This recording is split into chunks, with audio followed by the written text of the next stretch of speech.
అడుగు అడుగున ధనదాహం, అధికారంపై అధిక మోహం, వ్యసనాలపై తగని వ్యామోహం. అడుగు అడుగున ధనదాహం, అధికారంపై అధిక మోహం, వ్యసనాలపై తగని వ్యామోహం. ఆధునిక సమాజమేవో ఆటవిక సమూహం, స్వార్థపరుల సందోహంలో ధర్మం ఉనికేవో సందేహం. మనసున్న మనిషికి ప్రతి నిమిషం ఎదురయ్యేను ఓ పద్మవ్యూహం, పద్మవ్యూహం, పద్మవ్యూహం.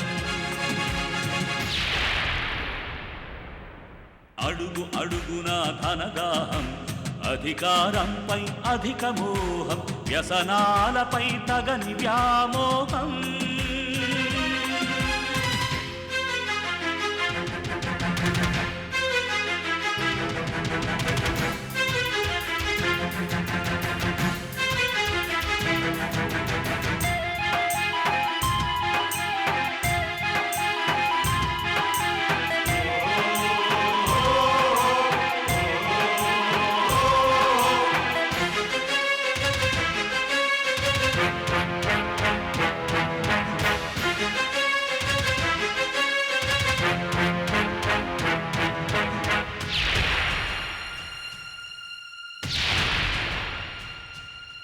ప్రతి కదలిక వెనుక ఓ లాభానికై చింత, అవసరం లేకుంటే అరక్షణమైన నిలువరు నీ చెంత. ప్రతి కదలిక వెనుక ఓ లాభానికై చింత, అవసరం లేకుంటే అరక్షణమైన నిలువరు నీ చెంత. ఇది కన్నీటినే వేలం వేసే కసాయి సంత, ఇది కన్నీటినే వేలం వేసే కసాయి సంత.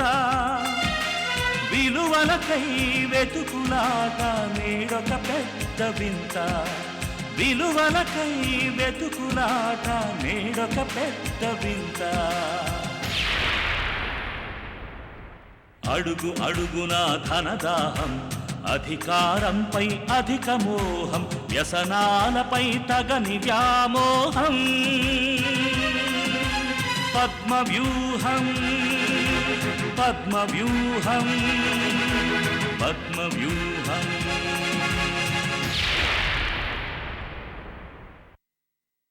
వర్ధనేంటి మమ్మీ కన్నీ అబద్ధాలు చెప్పాడు? కనుక్కోవాలి, వర్ధన్ని కలుసుకోవాలి.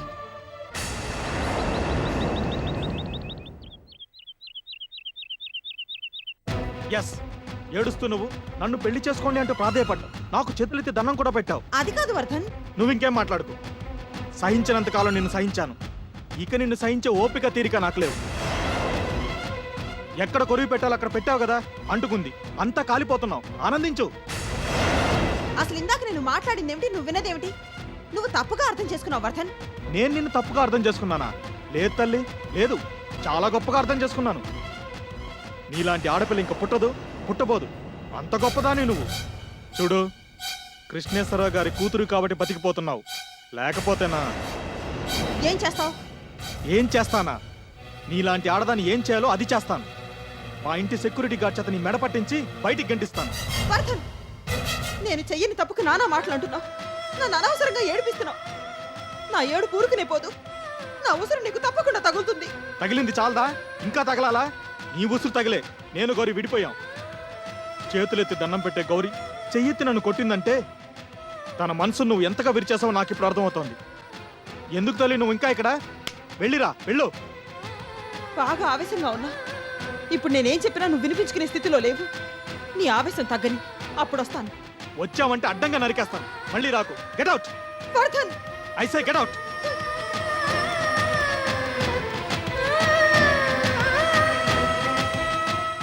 చచ్చా, ఇవాళ లేచిన వేళ విశేషం.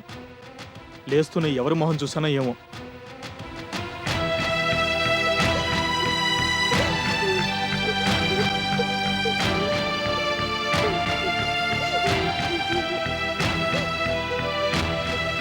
రేఖ రేఖ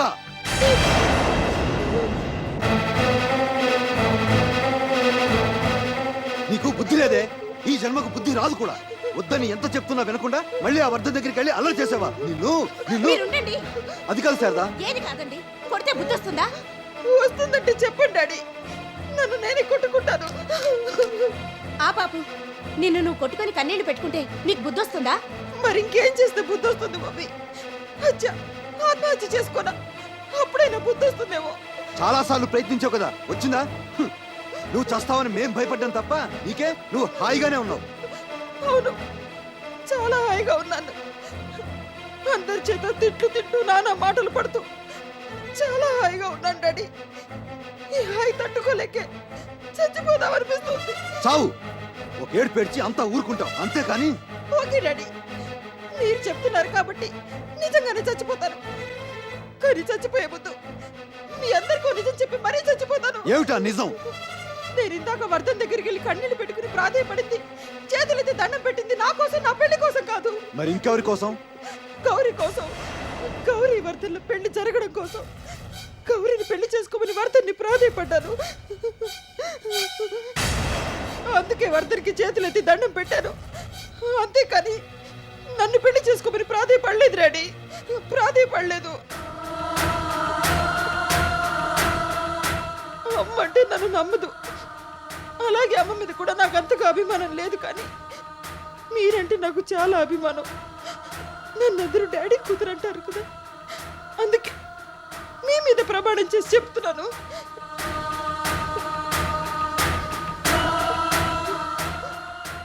నేను వర్ధన్ ముందు ప్రాధేయపడింది, చేతులెత్తి దండం పెట్టింది గౌరిని పెళ్లి చేసుకోమని.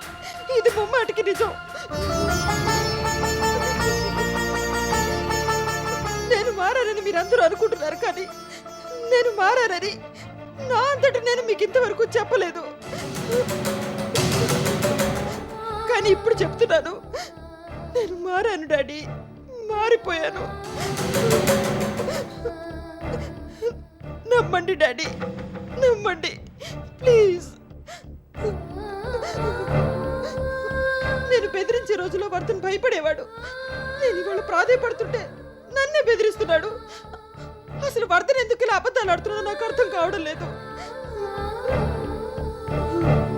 నన్ను మీ అందరి దగ్గర నుంచి దూరం చేయడమే వర్ధన్ ఉద్దేశం అయితే అలాగే కానివ్వండి, వెళ్ళిపోతాను, చచ్చిపోతాను. రేఖ ఊరుకోమ్మా, ఊరుకో.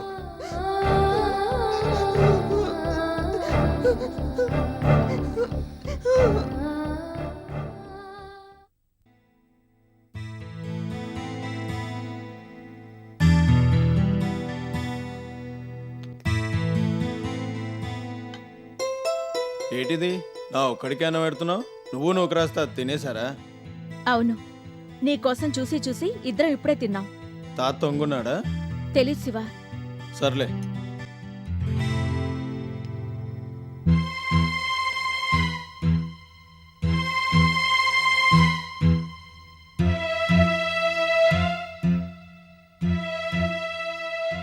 శివ, ఏంటి? చెప్పకూడదనుకున్నాను కానీ నీకు చెప్పకుండా ఉండలేను శివ. ఎందుకంటే నువ్వు నా బాగోగులు చూసేవాడివి, నేనంటే అభిమానపడేవాడివి. అందుకనే అసలు సంగతి ఏంటి ఇంతకి? రేపు నేను పని చేయబోతున్నాను శివ. ఆ పని నీకు నూకరాజ్ తాతకి ఇష్టం ఉండకపోవచ్చు, కానీ అది నాకు చాలా చాలా ఇష్టం. నన్ను అర్థం చేసుకునే మీరిద్దరూ కోప్పడకుండా ఊరుకోవాలంటావు అంతే కదా? సరే, అయినా నువ్వు ఏ పని చేసినా ముందు వెనక చూసుకొని చేస్తావు కదా, ఇంకా అందులో తప్పెట్టుంటుంది? ఉండదు. ఉండని దానికి మేమెందుకు కోపడతాం? అసలు ఇంతకీ ఆ పనేటి? ఆ, అది అది శివ, చెప్పడం ఇష్టం లేకపోతే చేసి చూపించు, చూసి ఆనందిస్తాం. ఓకే శివ, నువ్వు చెప్పినట్టుగానే చేస్తాను. నీకు ఇష్టమైన పని, నీకు నచ్చిన పని నువ్వు చేసుకో. అది మాకు నష్టం కలిగించినా పర్వాలేదు, కష్టమైనా పర్వాలేదు, కానీ నీకు మాత్రం నష్టం కలిగించకూడదు, కష్టం అనిపించకూడదు. చూసుకో.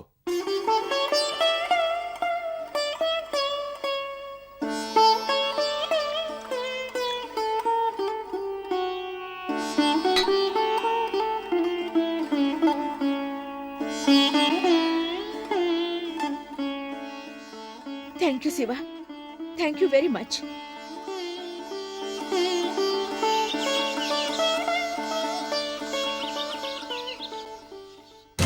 కాబోయే మొగుడిని పట్టుకొని లెంపకాయ కొడతావా? కాబోయే మొగుడా? ఆయనెవరు? ఎవరేంటే? ఏం తెలియనట్లు మాట్లాడుకు. వర్ధన్ నిన్ను లెంపకాయ కొట్టావా లేదా? కొట్టాను. అయితే ఆయన నా కాబోయే మొగుడు మాత్రం కాడు. కాడు కాకుండానే అప్పుడు వర్ధన్ ఎంగేజ్మెంట్ రింగ్ తొడిగితే తొడిగించుకున్నావే. ఆ రోజులు వేరు. ఇప్పుడు రోజులు మారిపోయాయా? చాలా మారిపోయాయి. నాకంటూ పెద్ద ఇల్లు, పెద్ద ఉద్యోగం, కారు. ఓహో, తమరిప్పుడు చాలా పెద్ద స్థాయిలో ఉన్నారన్నమాట. మీ స్థాయికి ఇప్పుడు వర్ధన్ పనికిరాడన్నమాట. అన్నమాట కాదు, ఉన్నమాటే. గౌరీ, సరే, ఈ విషయాలు ఇలా ఉండనిమ్మా. మా ఆఫీస్కొచ్చి తను నా చేయి పట్టుకుంటాడా?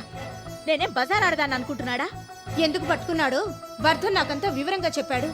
నీతో మాటలు అనవసరం, చేతల్లోకి దిగాలి అంటూ నీ చేయి పట్టుకున్నట్ట. అంటే నిన్ను పెళ్లి చేసుకుందావని, అంతేకాని నిన్నేదో చేయాలని కాదు. ఆ ఆలోచన ఆయనకి లేకపోవచ్చు. నా భయం నాకుంటుంది కదా, అందుకే కొట్టాను. దానికి ఇంత రాద్దాంతం చేస్తున్నాడా? నీకంతా చెప్పుకుని నిన్ను నా దగ్గరికి రాయబారానికి పంపాడా? వర్ధన్ పంపడం కాదే, నేనే భయపడి నీ దగ్గరకు వచ్చాను. ఎందుకే వర్ధన్ని కాదనుకుంటున్నావు? నువ్వు కొట్టినా తిట్టినా వర్ధన్ నిన్నే కోరుకుంటున్నాడు. అందుకని నా మాట విని వర్ధన్కి సారీ చెప్పు. నేను చెప్పను. గౌరీ, ఎందుకమ్మా అంత కోపం? నేను వర్ధన్ని ఒక్క దెబ్బ కొట్టినందుకే ఇంత గొడవ పడుతున్నావే? మరి వర్ధన్ నా మనసు మీద చావు దెబ్బ తీశాడు. అప్పుడెవరైనా పట్టించుకున్నారా? ఏ ఆయన కట్టు నాకు ముక్కానా? ఎందుకీ తేడాలు? నువ్వు ఆడపిల్లవి. ఆడపిల్లయితే అన్ని భరిస్తూ ఉండాలా? భరించినంతకాలం భరించాను. ఇక నేను భరించలేనమ్మా, భరించలేను. నాకు వర్ధన్ అక్కర్లేదు. కోరి తింటున్న అన్నంలో బుగ్గి పోసుకుంటున్నావే. నిన్నేమనాలో నాకు అర్థం కావటం లేదు. పిచ్చిదన్నాను, ఇంకేమైనాను. అంతేగాని వర్ధన్తో నా పెళ్లి ఊహించుకోకమ్మా, ఊహించుకోకు. నేను తట్టుకోలేను. ఎవరి కర్మకి ఎవరి కర్తలే, అనుభవించు. నీకెలా తోస్తే అలా చేసుకోపో. అనవసరంగా నీ దగ్గరికి వచ్చానే, అనవసరంగా వచ్చాను.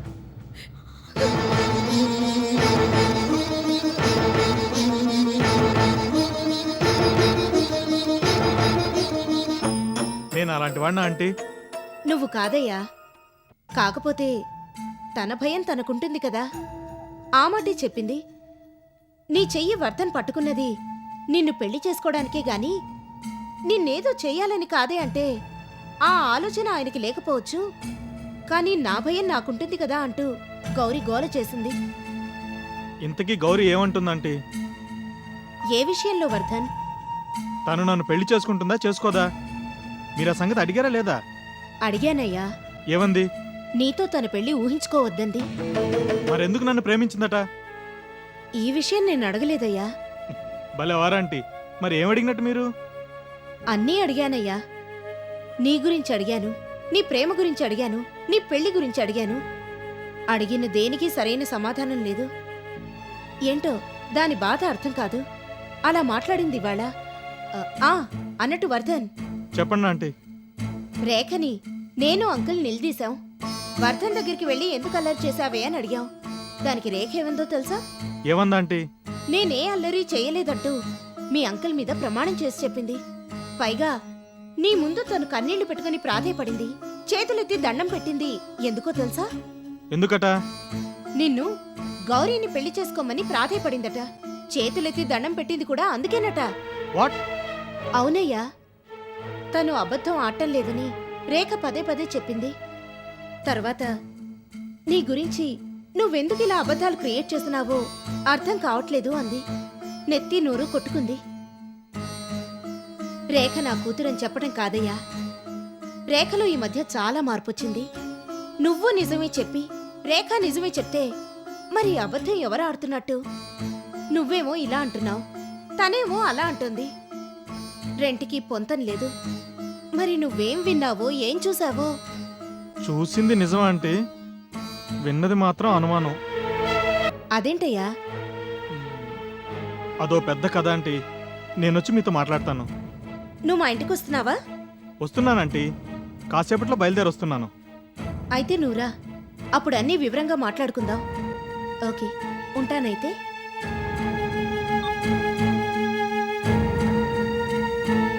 నిజమా తాత?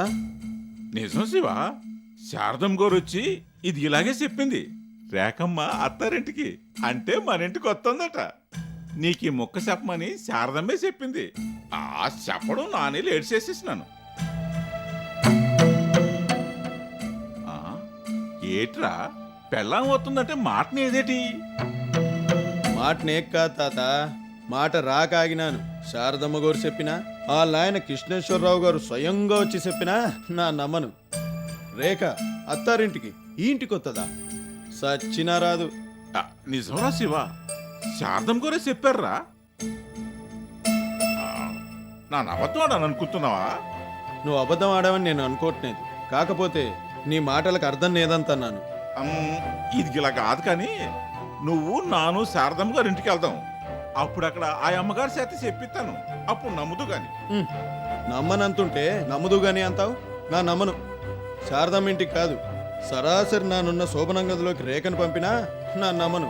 ఇదిలాగా నువ్వు నాను మాటకు మాటకు పెంచేసుకుంటే ఇది తెగేది కాదు కానీ, ఓ పని చేద్దాంరా.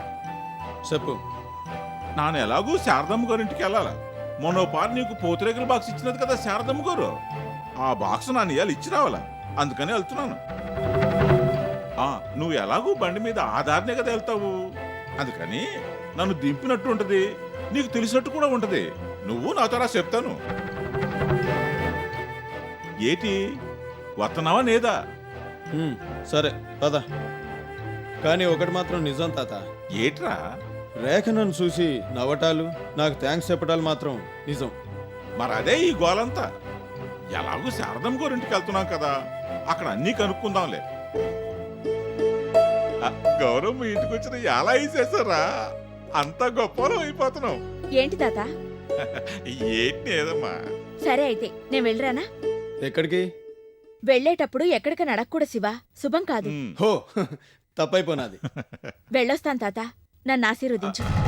ఎప్పుడు వెళ్ళి ఆఫీస్కి వెళ్తూ ఇవన్నీ ఎందుకమ్మా? ఒక్కొక్కసారి చాలా అవసరం ఉంటుంది తాత. వస్తాను, వెళ్ళొస్తాను శివ. మంచిది.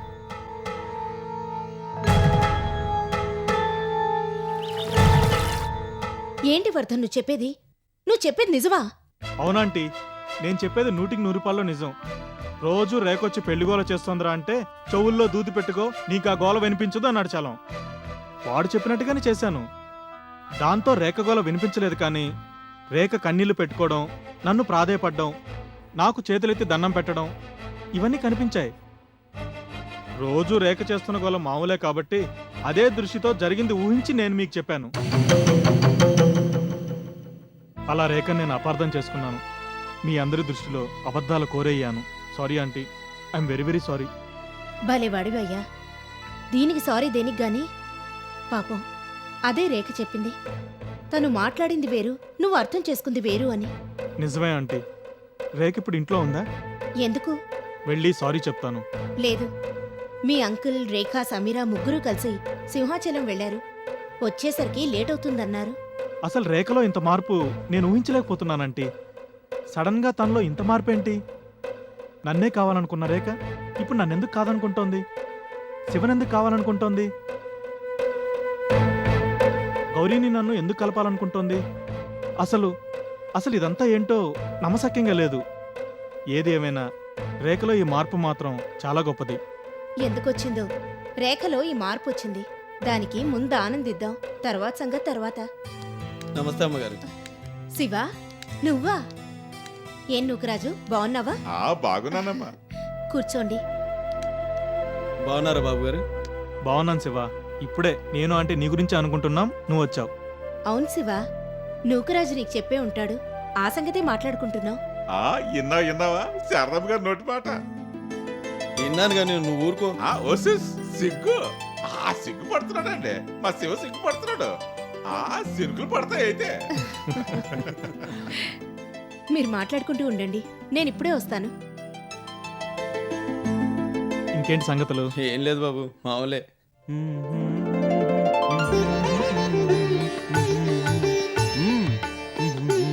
Hello sir. హాయ్, ఏంటింత లేటు? గుడికి వెళ్ళొచ్చాను సార్. దేనికి? అది సార్. మీరు బాగా భయపడుతున్నట్టున్నారు. అబ్బే అదేం లేదు సార్. లేకపోతే ఒకటి అడుగుతాను, నిజం చెప్పండి గౌరీ గారు. అడగండి సార్. మీరన్నీ ఆలోచించుకున్న తర్వాతే నిర్ణయానికి వచ్చారు కదా? మీకు ఇష్టమయ్యే దీనికి ఒప్పుకున్నారు, అవునా? అవును సార్. బలవంతం ఏం లేదు. ముందు ఈ సంగతి చెప్పండి. నేను మీకు నచ్చానా లేదా? ఊరుకోండి సార్. ఊరుకోవడం కదా గౌరీ గారు, నిజం చెప్పండి. మా ఇల్లు, మా బాబాయ్, నేను, మా డాడీ మేమంతా మీకు నచ్చామా లేదా? నచ్చారు మహాప్రభో, నచ్చారు. నచ్చాం కదా, అలాంటప్పుడు ఇంకెందుకు ఆలస్యం? ఒకవేళ ఏమైనా అనుమానాలు ఉన్నాయా? చచ్చా, అదేం లేదు సార్. దెన్ లేట్ ఎందుకు? తయారవ్వండి, టైం అవుతుంది. Okay sir. ఆ.